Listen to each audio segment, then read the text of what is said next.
Good morning all of you. तो मैं आज आपको जो केमिस्ट्री का जो आपका जो सिलेबस हटाया गया है और जो ऐड किया गया है, जो भी चीज़ की गई है उसके बारे में आपको बताने जा रहा हूँ। तो ये सिलेबस की आपकी पीडीएफ भी आपको जो नीचे लिंक डिस्क्रिप्शन लिंक है उसके अंदर आपको लिंक भी मिल जाएगी, ठीक है। तो मैं आपको ये बताता हूँ कि इसमें कौन कौन से टॉपिक हैं जो आपके हटाए गए हैं।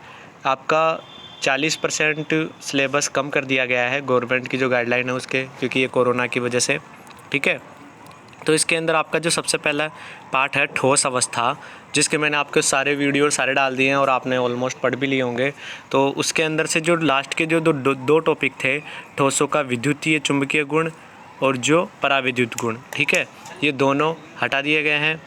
और तो आप इनको मत पढ़िए, लेकिन मेरा तो यही मानना है अगर आप सारी चीज़ों की तैयारी कर रहे हो तो आपको पढ़ना चाहिए, और आपने पढ़ ही लिए होंगे तो फिर कोई दिक्कत नहीं है। बाकी आपके सिलेबस के अंदर ये नहीं है, इस बार हटा दिए गए हैं, ठीक है। ये केवल इसी साल के लिए, अगले साल वैसे भी कोर्स चेंज हो जाएगा, एनसीईआरटी आएगी तो उसमें तो अलग से वैसे ही अलग तरीके का होगा, तो उसमें तो पूरा ही आएगा, ठीक है। लेकिन आप अगर ये पढ़ लो तो अच्छा रहेगा, ठीक है। दूसरा जो चैप्टर है विलियन, उसके अंदर है असामान्य आणविक द्रव्यमान और वॉन ऑफ गुणांक, जो मैं आपको अब आगे आने वाले वीडियो के अंदर डालूँगा, ठीक है। तो वो दोनों टॉपिक भी आपके हटा दिए जाएंगे। तो मैं या तो कोशिश करूँगा कि या तो अभी नहीं डालूँ, या फिर अगर डाल दूँ तो आप उनको स्किप कर सकते हो, ठीक है। तीसरा चैप्टर है आपका वैद्युत अपघट, जो वैद्युत रसायन है, वैद्युत रसायन तीसरा पार्ट, उसके अंदर है वैद्युत अपघट्य, वैद्युत अपघटन और वैद्युत अपघटन के नियम, विद्युत अपघटनी सेल, विद्युत रासायनिक सेल, डेनियल सेल, प्राथमिक एवं द्वितीयक सेल और ईंधन सेल। ये जो जितने भी टॉपिक हैं ये आपके हटा दिए गए हैं। लेकिन मेरे को इसमें ये चीज़ समझ में नहीं आई कि इसने वैद्युत अपघट्य और वैद्युत अपघटन और वैद्युत अपघटन के नियम कैसे हटा दिए। और वैद्युत अपघटनी सेल, ये तो बहुत काम के सेल है, डेनियल सेल, ये सारी चीज़ें, ये क्योंकि इनका बेसिक ही यही माना जाता है, तो अगर ये हटा दिया तो कैसा काम चलेगा। लेकिन फिर भी ठीक है, इन्होंने जो किया है तो हटाया होगा, ठीक है। चौथा पार्ट है आपका रासायनिक बल गतिकी। इसके अंदर अभिक्रिया वेग पर ताप का प्रभाव, जिसको हम सक्रियण ऊर्जा और आयनीय सिद्धांत, अभिक्रिया के वेग का सिद्धांत, प्रारंभिक परिचय, मध्यवर्ती यौगिक एवं संगत सिद्धांत, ये सारे टॉपिक आपके हटा दिए गए हैं। पांचवा पार्ट है आपका पृष्ठ रसायन। इसके अंदर क्या क्या है, उत्प्रेरण एवं उसके प्रकार, ठोस उत्प्रेरकों की महत्वपूर्ण विशेषताएं, एंजाइम उत्प्रेरण एवं इसकी क्रियाविधि। इसके अंदर है पायस व पायसों के प्रकार, ठीक है। ये सारे टॉपिक आपके इसके अंदर हटा दिए गए हैं, पांचवें पार्ट जो कि आपका है पृष्ठ रसायन, ठीक है। छठा पार्ट जो कि आपका इसके अंदर लिखा हुआ है पूरा पार्ट हटाया गया, मतलब कि आपके ये जितने भी टॉपिक इसके अंदर लिखे हुए हैं, जो आपका चैप्टर का नाम है तत्वों के निष्कर्षण के सिद्धांत एवं प्रक्रम, ये आपका पूरा हटा दिया गया है। इसके अंदर टॉपिक है अयस्क, धातुओं के निष्कर्षण के सिद्धांत एवं विधियाँ, सांद्रण, ऑक्सीकरण, अपचयन, वैद्युत अपघटनी विधि एवं शोधन, और एल्यूमिनियम, कॉपर, जिंक और आयरन उपलब्धता एवं निष्कर्षण का सिद्धांत। ये मतलब कि आपके बुक के जितने भी जो टॉपिक दे रखे हैं वो सारे सारे आपके हटा दिए गए हैं, ठीक है। अब आपका सातवां चैप्टर है पी ब्लॉक के तत्व, वर्ग 15 के तत्व, वर्ग 16 के तत्व और वर्ग 17 के तत्व और वर्ग 18 के तत्व, ठीक है। तो इसके अंदर आपको खुशी होनी चाहिए कि ये बच्चे इससे सबसे ज़्यादा डरते हैं, पी ब्लॉक और एस ब्लॉक वाले चैप्टर से, तो इसका पोर्शन ज़्यादा नहीं हटाया लेकिन हटा दिया गया है, ठीक है। तो वर्ग 15 के तत्व के अंदर हटाया है नाइट्रोजन के ऑक्साइडों की संरचना, और तीसरा है फॉस्फोरस व उसके अपर रूप। इसके अंदर फिर फॉस्फीन व फॉस्फाइडों के हैलाइडों का विरचन एवं गुणधर्म, फॉस्फोरस के ऑक्सी अम्लों की संरचना, और जो वर्ग 16 के तत्व हैं उसके अंदर आपके हटाए गए हैं सल्फर व उसके अपर रूप, सल्फर डाइऑक्साइड एवं सल्फ्यूरिक अम्ल का विरचन, इसके गुणधर्म व उपयोग, सल्फर के ऑक्सी अम्लों की संरचना। वर्ग 17 के जो तत्व हैं उसके अंदर से आपके दो टॉपिक हटाए गए हैं, अंतरा हैलोजन यौगिक, केवल परिचय, जो अंतरा हैलोजन यौगिक है उसका जो परिचय है केवल वो हटाया गया है, ठीक है। तो आपका जो परिचय है मतलब कि आपको ऑलमोस्ट टॉपिक के केवल ऊपर से देखना है, ठीक है। फिर चौथा है हैलोजन के ऑक्सी अम्लों की संरचना, जो आपके हैलोजन्स होते हैं जो ऑक्सी संरचना बनाते हैं, उनकी जो ऑक्सी अम्लों की जो संरचना है वो आपको नहीं पढ़ना है, वो आपका हटा दिया गया है।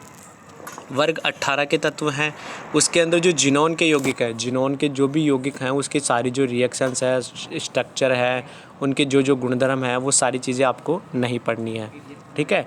8वां पार्ट है आपका डी एवं एफ ब्लॉक के तत्व। इससे भी थोड़ा बहुत बच्चे डरते हैं। तो इसके अंदर जो आपके एफ ब्लॉक के तत्व हैं, रासायनिक अभिक्रियाशीलता, लैंथेनाइड व एक्टिनाइड की तुलना, ठीक है, ये आपके क्या किया गया है, ये आपका टॉपिक हटा दिया गया है, जिसमें रासायनिक अभिक्रियाशीलता हटाई गई है एफ ब्लॉक के तत्वों की, और लैंथेनाइड व एक्टिनाइड की जो तुलना की गई है। वैसे ये बहुत इंपॉर्टेंट टॉपिक है, तो आपको ये पढ़ना चाहिए, ठीक है, फिर भी इसको हटा दिया गया है। अगर आप स्किप करना चाहते हो तो आप नहीं देखना, ठीक है। 9वां है उपसंयोजक यौगिक। इसके अंदर है समावयवता, गुणात्मक विश्लेषण एवं जैविक निकायों में उपसंयोजक यौगिकों का महत्व। मतलब कि जो आपका उपसंयोजक यौगिक जो 9वां चैप्टर है, उसके अंदर से समावयवता हटा दिया है, एक गुणात्मक उसके विश्लेषण हटा दिए गए हैं, एक जो टॉपिक है जैविक निकायों में उपसंयोजक यौगिकों का महत्व। ये आप जब बुक के अंदर देखोगे तो आपको टॉपिक साफ साफ दिखाई दे दिया जाएगा, ठीक है, तो आप उससे उनको मत पढ़िए, ठीक है। 10वां चैप्टर है आपका हैलोजन व्युत्पन्न। हैलोजन व्युत्पन्न वाला जो चैप्टर है, उसके अंदर से आपके हटाए गए हैं trichloromethane, iodoform, Freon, DDT, BHC के उपयोग एवं पर्यावरण का प्रभाव। मैं इन चैप्टरों के जो भी टॉपिक दिखाई दे रहे हैं, उससे एक चीज़ का आइडिया लग रहा है कि ये मैक्सिमम जो पीछे के टॉपिक है लास्ट के, उनको ही हटाया गया है मैक्सिमम, ठीक है। और इसके बाद में है जो हैलोजन वाला बता दिया मैंने, उसके बाद में है 11वां चैप्टर, वो कौन सा है, ऑक्सीजन युक्त क्रियात्मक समूह। इसका भाग फर्स्ट जो इसके अंदर है एल्कोहल वाला, ठीक है, इसके उपयोग, मेथनॉल एवं एथेनॉल का औद्योगिक उत्पादन, ये वाला हटा दिया गया है, ठीक है। 13वां चैप्टर है नाइट्रोजन युक्त क्रियात्मक समूह वाले कार्बनिक यौगिक। नाइट्रोजन युक्त क्रियात्मक समूह वाले कार्बनिक यौगिक, इसके अंदर से कौन से 2 टॉपिक हटाए गए हैं। सेकंड जो टॉपिक है वो है साइनाइड एवं आइसोसाइनाइड के विरचन की विधियाँ, मतलब कि इनकी जो बनाने की विधियाँ होती है, इनके भौतिक एवं रासायनिक गुणधर्म एवं उपयोग। मतलब कि ये जो पूरा टॉपिक है साइनाइड एवं आइसोसाइनाइड वाला, इसका पूरा का पूरा टॉपिक आपका हटा दिया गया है। उसके अलावा है डाईएजोनियम लवण, इसका भी विरचन, जो इसकी रासायनिक अभिक्रिया है और जो इसके संश्लेषणात्मक रसायन में महत्व, कैसा नाम है अजीब सा, तो ये आपका हटा दिया गया है, ठीक है। ये दोनों टॉपिक पूरे के पूरे हटा दिए गए हैं। कौन सा, एक तो साइनाइड एवं आइसोसाइनाइड और दूसरा है डाईएजोनियम लवण। फिर है 14वां पार्ट, ठीक है, 14 चैप्टर जैव अणु एवं कार्बोहाइड्रेट। ये भी आपका पूरा का पूरा चैप्टर ही हटा दिया गया है। तो इसके फिर भी आप मैं टॉपिक बता देता हूँ, आप अगर टॉपिक के थ्रू देखना चाहे तो। कोशिका एवं ऊर्जा चक्र, कार्बोहाइड्रेट, प्रोटीन, विटामिन और न्यूक्लिक एसिड, इनके जो टॉपिक हैं वो आपको दिखाई दे रहे होंगे, ठीक है। तो ये सारे टॉपिक का मतलब आपका ये पूरा जो 14 चैप्टर है वो पूरा का पूरा हटा दिया गया है, ठीक है। अब है 15वां चैप्टर, वो कौन सा है, बहुलक। बहुलक के अंदर आपके क्या क्या हैं, ये भी पूरा चैप्टर आपका हटा दिया गया है। तो आपके बहुत 3-4 चैप्टर हटा दिए गए हैं ऐसा लग रहा है। तो बहुलक वाला भी इसके अंदर टॉपिक है वर्गीकरण, प्राकृतिक संश्लेषित बहुलीकरण की विधियाँ, योगात्मक संगणन, सौलीकरण, विषम बहुलीकरण, द्रव्यमान, जैव निम्नीकृत, अजैव निम्नीकृत बहुलक, ये सारे आपके टॉपिक पूरा का पूरा चैप्टर ही हटा दिया है कुल मिला के, ठीक है। अब है 16वां चैप्टर, जो लास्ट चैप्टर, 16 और 17 भी है, ठीक है। 16वां चैप्टर है त्रिविम रसायन। ये बहुत ज़्यादा इम्पोर्टेंट चैप्टर है। इसके अंदर आपके हैं संरूपण समावयवता, साहार्स प्रक्षेप एवं न्यूमैन प्रक्षेप, एथेन का संरूपणीय विश्लेषण, संरूपण के प्रकार, वलय तंत्र में संरूपण समावयवता, त्रिविम रसायन का महत्व। ये आप अगर त्रिविम रसायन को बहुत अच्छे से पढ़ो तो आपके लिए बहुत ज़्यादा हेल्पफुल है, क्योंकि ये आपके आगे इतना ज़्यादा काम आता है, आप सोच भी नहीं सकते, इतना ज़्यादा इंपॉर्टेंट चैप्टर है ये। तो इसको तो आपको पूरा ही पढ़ना चाहिए, ठीक है। फिर भी इसके अंदर जो इसको मैं आपको केवल ये बता रहा हूँ कि कौन कौन से टॉपिक हटा दिए गए हैं, तो आपकी ये इस बार थोड़ा आपको फ़ायदा मिल रहा है, क्योंकि ये कोरोना की वजह से, लेकिन फ़ायदा भी है नुकसान भी है, क्योंकि आप स्कूल नहीं गए हो, ठीक है। तो ये सारे 16 चैप्टर जो त्रिविम रसायन है उसमें से ये टॉपिक आपके हटा दिए गए हैं, ठीक है। अब है आपका लास्ट चैप्टर, कौन सा है, दैनिक जीवन में रसायन। ये भी आपका पूरा पार्ट हटाया गया है, ठीक है। तो इसके दैनिक जीवन में रसायन के हैं, अंदर है औषधीय एवं मानव स्वास्थ्य में रसायन, पीड़ाहारी, प्रशांतक, प्रतिरोधी, प्रति सूक्ष्मजीवी, ये जो आपके रंजक हैं, अपमार्जक हैं, कीट प्रतिकर्षी और फिरोमोन हैं, ये सारे आपके हटा दिए गए हैं।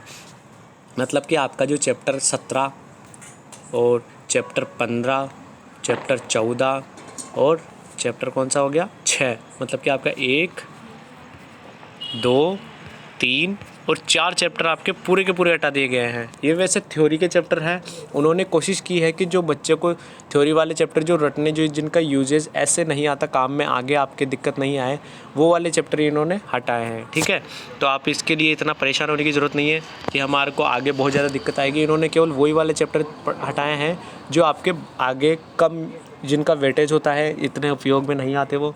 ठीक है, और आपके जितने भी इम्पोर्टेंट चैप्टर हैं वो आपके सारे के सारे रखे गए हैं। ठीक है, तो अब इसके बाद में है आपका माध्यमिक शिक्षा बोर्ड का जो प्रायोगिक परीक्षाएं होती है, उसके अंदर से तो क्या है वो तो आपका उसका कोई मतलब ही नहीं है, क्योंकि आपके रिकॉर्ड जब अगर लैब प्रैक्टिकल होंगे तो आपके रिकॉर्ड वगैरह बनेंगे तो सही, लेकिन आपके उसके अंदर से कुछ टॉपिक्स हैं जो आपके हटा दिए गए हैं।